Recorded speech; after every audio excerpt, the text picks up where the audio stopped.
दोस्तों, भारत और south Africa के बीच 3 मैचों की वनडे सीरीज का पहला वनडे मैच खेला गया। दो शेरों ने मैदान पर ऐसा जलवा दिखाया कि पूरा साउथ अफ्रीका देखते रह गया। जी हां दोस्तों, हम बात कर रहे हैं भारत की आन बान शान रोहित शर्मा और विराट कोहली की। दोस्तों, दोनों बल्लेबाजों ने मिलकर साउथ अफ्रीका के गेंदबाजों के ऐसे परखच्चे उड़ाए कि पूरा अफ्रीका मैदान छोड़ने के लिए मजबूर हो गया। नमस्कार दोस्तों, स्वागत है आपका एक और धमाकेदार वीडियो में, जिसमें हम आपको दिखाने वाले हैं भारत और साउथ अफ्रीका के बीच खेले गए पहले वनडे मुकाबले का पूरा रोमांच। लेकिन उससे पहले अगर आप भी रोहित शर्मा और विराट कोहली को तूफानी बल्लेबाज मानते हो तो हमारी इस वीडियो को एक लाइक और चैनल को सब्सक्राइब करना बिल्कुल भी ना भूलें। तो चलिए बिना देरी करे देखते हैं रोहित और विराट का वो तूफान जिसे देखते रह गया पूरा अफ्रीका। टॉस हुआ, सिक्का उछला और किस्मत ने साथ दिया भारत को। भारत ने टॉस जीतकर पहले बल्लेबाजी करने का फैसला लिया, जो शुरू में थोड़ा रिस्की लग रहा था, लेकिन भारतीय बैटिंग की ताकत को देखते हुए पूरा स्टेडियम इस फैसले के साथ खड़ा नजर आया। मैदान पर उतरने के लिए तैयार थे हिटमैन रोहित शर्मा और युवा जोश से भरे यशस्वी जायसवाल। दूसरी ओर गेंद हाथ में लिए खड़े थे साउथ अफ्रीका के लंबे चौड़े तेज गेंदबाज मार्को यानसेन, जिनकी उछाल और एंगल किसी भी बल्लेबाज की परख ले सकते हैं। पहला ओवर, पहली कुछ गेंदें दोनों टीमें एक दूसरे को परख रही थीं। यानसेन ने लंबी ऊंचाई से ऑफ स्टंप के आसपास गेंद फेंकी, लेकिन ओवर की तीसरी गेंद पर रोहित ने जैसे मोर्चा खोलने का फैसला कर लिया। कदम आगे बढ़ाया, बैट पूरी शान से घूमा और गेंद सीधे कवर के बीच से निकलती हुई बाउंड्री के बाहर जा टकराई। पूरा स्टेडियम उछल पड़ा, ढोल नगाड़ों की आवाज तेज हो गई और कमेंट्री बॉक्स में भी जोश भर गया। वहीं दूसरे छोर पर यशस्वी ने बुद्धिमानी दिखाते हुए शुरुआत में रक्षात्मक खेल चुना। दूसरे ओवर में कगिसो रबाडा गेंद लेकर आए, जिनकी रफ्तार और सटीक लाइन के सामने कई बड़े बल्लेबाज परेशान हो जाते हैं। पहली 2 गेंदों को यशस्वी ने शांति से छोड़ दिया, मानो वो रबाडा की हर मूवमेंट को ध्यान से पढ़ रहे हों। लेकिन तीसरी गेंद जैसे ही थोड़ी फुलर हुई, यशस्वी ने फ्रंट फुट पर लंबा स्ट्राइड लिया और एक्स्ट्रा कवर के ऊपर से गजब का चौका मार दिया। गेंद जैसे ही बाउंड्री की ओर भागी, कैमरे भारतीय फैंस की मुस्कुराहट और झंडे लहराते चेहरों पर टिक गए। 2 ओवर में भारत 10 के पार और शुरुआत में ही बता दिया था कि आज बल्लेबाज घुटने टेकने वाले नहीं हैं। तीसरे ओवर में यानसेन ने प्लान बदला। उन्होंने ऑफ स्टंप के बाहर बैक ऑफ द लेंथ पर लगातार गेंदें डालनी शुरू की। रोहित ने 2 गेंदों को शानदार डिफेंस से खेला, लेकिन ओवर की आखिरी गेंद पर उन्होंने बैक फुट पर जाके जोरदार कट शॉट खेला। गेंद पॉइंट के ऊपर से उछली और एक और चौका। भारतीय डगआउट में बैठा हर खिलाड़ी मुस्कुरा उठा, क्योंकि रोहित की टाइमिंग बता रही थी कि आज उनका बैटिंग डे है। शुरुआती 3 ओवर के बाद स्कोर 18 और भारत धीरे धीरे अपने पैर जमाने लगा था। लेकिन चौथे ओवर में मैच ने अचानक ड्रामा पकड़ लिया। यानसेन ने अपनी ऊंचाई का फायदा उठाते हुए शॉट ऑफ गुड लेंथ गेंद फेंकी। गेंद ऑफ के बाहर से उठती हुई गई। यशस्वी ने कट खेलने की कोशिश की, लेकिन गेंद बल्ले के किनारे से लगकर स्लिप में खड़े कॉर्बिन बोस की तरफ उड़ती चली गई। बोस ने कोई गलती नहीं की और सुरक्षित कैच पकड़ लिया। यशस्वी 12 रन पर आउट और रांची के मैदान पर कुछ पल के लिए खामोशी छा गई। भारतीय फैंस के चेहरों पर हल्की उदासी दिखने लगी, लेकिन जैसे ही स्क्रीन पर अगला नाम चमका, विराट कोहली, पूरा स्टेडियम विराट विराट के नारों से गूंज उठा। कोहली क्रीज पर आए तो दक्षिण अफ्रीकी गेंदबाजों ने अपनी पूरी रणनीति को और टाइट कर दिया। रबाडा ने अंदर आती गेंदें, बाहर जाती सीम और हार्ड लेंथ से विराट को परेशान करने की कोशिश की, लेकिन विराट ने क्लासिक अंदाज में हर गेंद को आखिरी पल तक देखा। जहां जरूरत हो वहां गेंद को छोड़ दिया, जहां मौका मिला वहां हल्के हाथों से सिंगल लेकर स्ट्राइक रोटेट की। दूसरी ओर रोहित का गियर अलग ही चल रहा था। 5वें ओवर में यानसेन के खिलाफ उन्होंने लगातार 2 पुल शॉट खेले, एक मिड विकेट के ऊपर से, दूसरा स्क्वायर लेग की दिशा में, और दोनों बार गेंद फील्डरों को सिर्फ दर्शक बनाती हुई बाउंड्री लाइन पार कर गई। पावर प्ले के आखिरी ओवर्स में भारत ने कमाल की बल्लेबाजी की। 6ठे ओवर में रबाडा ने कोहली को शानदार इन स्विंगर डाली, लेकिन विराट ने उसे आसानी से लेग साइड में खेलकर सिंगल ले लिया। रोहित ने इस ओवर में भी एक तगड़ा तौका जड़ दिया और धीरे धीरे रन रेट बढ़ने लगा। पहले 10 ओवर के अंत तक भारत का स्कोर 66/1 था और ये साफ दिखने लगा था कि अगर ये जोड़ी टिक गई तो साउथ अफ्रीका के लिए मुश्किलें बढ़ने वाली हैं। अब मिडिल ओवर्स में एंट्री हुई स्पिनर केशव महाराज की। उनका काम था रन रोके रखना और विकेट निकालकर मैच में वापसी कराना, लेकिन रोहित शर्मा स्पिन के खिलाफ जैसे किसी दूसरे ही मोड में चले गए। महाराज का पहला ओवर उन्होंने स्वीप और इनसाइड आउट कवर ड्राइव के साथ 9 रन में निपटा दिया।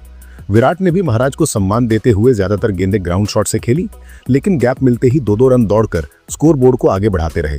11वें से 15वें ओवर के बीच दोनों बल्लेबाजों ने बिना किसी जल्दबाजी के रन जोड़े और भारत को 94/1 तक पहुंचा दिया। अब पिच बल्लेबाजी के लिए और भी आसान दिखने लगी थी। लुंगी एनगिडी और कॉर्बिन बोस को गेंद थमाई गई, लेकिन दोनों भारतीय बल्लेबाजों ने उन्हें भी साधारण बना दिया। एनगिडी के खिलाफ रोहित ने फ्लैट बैट से चौका मारा, जबकि महाराज की गेंदों पर लंबा उठाकर शॉट खेलकर लॉन्ग ऑन के ऊपर से बाउंड्री पार कराई। वहीं विराट ने बोस के खिलाफ शानदार बैकफुट पंच खेला, जिसे देखकर ड्रेसिंग रूम में बैठे खिलाड़ी भी तालियां बजा रहे थे। 20 ओवर पूरे होते होते भारत का स्कोर 126/1 हो चुका था। रोहित 62 पर नाबाद और विराट 29 पर डटकर खड़े थे। 21वें ओवर में एनगिडी वापस आए, लेकिन रोहित अब पूरी तरह सेट थे। थोड़ी सी ढीली गेंद मिलते ही उन्होंने पॉइंट के ऊपर से बेहतरीन चौका जड़ दिया। टाइमिंग इतनी कमाल की थी कि गेंद बस बैट से निकलते ही रॉकेट की तरह बाउंड्री की ओर भागी। दूसरी ओर विराट बेहद धैर्य के साथ महाराज की स्पिन को डिफेंस और सिंगल के साथ खेलते रहे। 25वें ओवर तक भारत 158/1 पर पहुंच चुका था और ये साझेदारी दक्षिण अफ्रीकी गेंदबाजों पर मानसिक दबाव बढ़ा रही थी। अब मैच ने नया मोड़ पकड़ा। 22वें ओवर की तीसरी गेंद पर वो पलाया जिसका इंतजार हर भारतीय फैन कर रहा था। महाराज ने हल्की फ्लाइट के साथ गेंद फेंकी। रोहित ने आगे बढ़कर कवर के ऊपर से गजब का शॉट खेला और गेंद सीधे बाउंड्री पार। इसी गेंद के साथ रोहित ने अपना शानदार शतक पूरा किया। पूरा स्टेडियम खड़ा हो गया। ताली, सीटी और शोर से रांची का आसमान गूंज उठा। ड्रेसिंग रूम में भी साथी खिलाड़ी खड़े होकर इस पारी का सम्मान कर रहे थे। शतक के बाद रोहित ने और भी ज्यादा आत्मविश्वास के साथ अपने शॉट्स का दायरा बढ़ाया और शानदार चौकों के साथ स्कोर को तेजी से आगे बढ़ाया। दूसरी ओर विराट कोहली अब अपने क्लासिक मोड में थे। महाराज के खिलाफ उन्होंने बेहतरीन फुटवर्क दिखाया। एक चौका कवर के ऊपर से, दूसरा स्वीपर कवर के बीच से। हर शॉट बता रहा था कि वो पारी को लंबे समय तक ले जाने के इरादे से खेल रहे थे। 31वें ओवर में जब एडन मार्करम गेंदबाजी करने आए तो रोहित ने उनकी धीमी गेंदों पर स्वीप और लॉन्ग ऑफ के ऊपर से चौके लगाकर उन्हें भी निशाने पर ले लिया। भारतीय पारी अब पूरी तरह से कंट्रोल में थी और साउथ अफ्रीका के लिए विकेट निकालना बेहद जरूरी हो चुका था। 34वें ओवर में आखिरकार अफ्रीका को वो सफलता मिल गई जिसका उन्हें लंबे समय से इंतजार था। मार्करम ने थोड़ी धीमी टर्न होती हुई गेंद फेंकी। रोहित ने अपने पसंदीदा बड़े शॉट की कोशिश की, लेकिन इस बार गेंद बैट के बीचों बीच नहीं लगी। गेंद हवा में उछली और लॉन्ग ऑफ पर खड़े फील्डर ने बिना गलती के कैच पकड़ लिया। रोहित 132 रन की कप्तानी पारी खेलकर आउट हो गए। जब वो पवेलियन लौट रहे थे, पूरा स्टेडियम खड़े होकर उन्हें स्टैंडिंग ओवेशन दे रहा था। ये पारी भारत को मजबूती देने के साथ साथ साउथ अफ्रीका के हौसले को भी तोड़ दी थी। रोहित के आउट होते ही क्रीज पर आए केएल राहुल। शुरुआत में उन्होंने कुछ गेंदों को ध्यान से खेला, सिंगल डबल लेकर खुद को सेट किया और फिर एनगिडी की गेंद को ऑफसाइड में हल्के हाथों से गाइड करते हुए चौका जड़ दिया। उधर विराट अब 80 के पार पहुंच चुके थे और हर रन के साथ उनकी पारी और भी खूबसूरत होती जा रही थी। महाराज के खिलाफ उन्होंने बेहतरीन फुटवर्क दिखाया। एक चौका कवर के ऊपर से, दूसरा स्वीपर कवर के बीच से। हर शॉट बता रहा था कि वो पारी को लंबे समय तक ले जाने के इरादे से खेल रहे थे। 40 ओवर पूरे होने पर भारत का स्कोर 258/2 था। विराट 92 पर नाबाद, राहुल 12 रन पर स्थिरता के साथ उनका साथ निभा रहे थे। अब शुरुआत हो चुकी थी डेथ ओवर्स की, यानी मैच का सबसे धारदार और खतरनाक हिस्सा। यहाँ से हर गेंद, हर रन, हर मिसफील्ड और हर बाउंड्री मैच के नतीजे को बदल सकती थी। स्टेडियम में बैठे दर्शक अब सिर्फ एक ही चीज का इंतजार कर रहे थे, विराट का शतक और भारत का 350 से ऊपर का विशाल स्कोर। 42वें ओवर में एनगिडी गेंद लेकर लौटे और राहुल ने पहली ही गेंद पर बैकफुट से स्क्वायर कट खेलकर चौका लगाया। इसके बाद विराट ने स्ट्राइक लेते ही फुल लेंथ गेंद को मिड विकेट की दिशा में खेला और आराम से 2 रन पूरे किए। इसी के साथ उनका शानदार शतक पूरा हुआ। विराट ने बल्ला उठाकर चारों ओर हाथ हिलाया, हेलमेट उतारा और रांची की जनता ने उन्हें दिग्गजों की तरह सम्मान दिया। लेकिन विराट की बॉडी लैंग्वेज बता रही थी कि वो यही नहीं रुकने वाले। अब भारत का स्कोर 300 के पार निकल चुका था। राहुल ने रबाडा के खिलाफ शानदार कवर ड्राइव मारकर चौका जला और धीरे धीरे अपनी 50 की ओर बढ़ने लगे। अगले कुछ ओवरों में विराट और राहुल ने मिलकर स्ट्राइक रोटेट करते हुए रन जोड़ने पर ज्यादा जोर दिया। सिर्फ हर ओवर के आखिरी या ढीली गेंद पर बड़ा शॉट लगाया। 45वें ओवर के अंत तक भारत का स्कोर 322/2 था। विराट सेंचुरी के बाद भी आक्रामक मोड में थे और राहुल 40 के पार आराम से खड़े थे। 46वें ओवर में विराट ने एनगिडी के खिलाफ असली प्रहार शुरू किया। पहली गेंद पर शानदार पिकअप शॉट खेलकर बाउंड्री पर चौका, दूसरी पर 2 रन और तीसरी गेंद पर कवर के ऊपर से एक और चौका। अब विराट 130 के पार पहुंच चुके थे और ऐसा लग रहा था कि वो आज बहुत बड़ा स्कोर करने के मूड में है। उसी ओवर में राहुल ने भी एक तगड़ा पुल शॉट खेलकर 4 रन लिए और अपना स्कोर तेजी से बढ़ाया। अगले ओवर में रबाडा ने यॉर्कर डालने की कोशिश की, लेकिन विराट ने उन्हें भी चौके के लिए लॉन्ग ऑफ की दिशा में धकेल दिया। फिर बैकफुट पर जाकर पंच शॉट से एक और चौका। इस ओवर से 12 रन निकले और साउथ अफ्रीकी फील्डरों के चेहरे पर थकान और निराशा साफ दिखने लगी। लेकिन 48वें ओवर में मैच ने फिर छोटा सा ट्विस्ट लिया। एनगिडी के ओवर में राहुल ने बड़ा शॉट खेलने की कोशिश की। गेंद बल्ले के ऊपरी किनारे से लगी और थर्ड मैन के हाथों में जा समाई।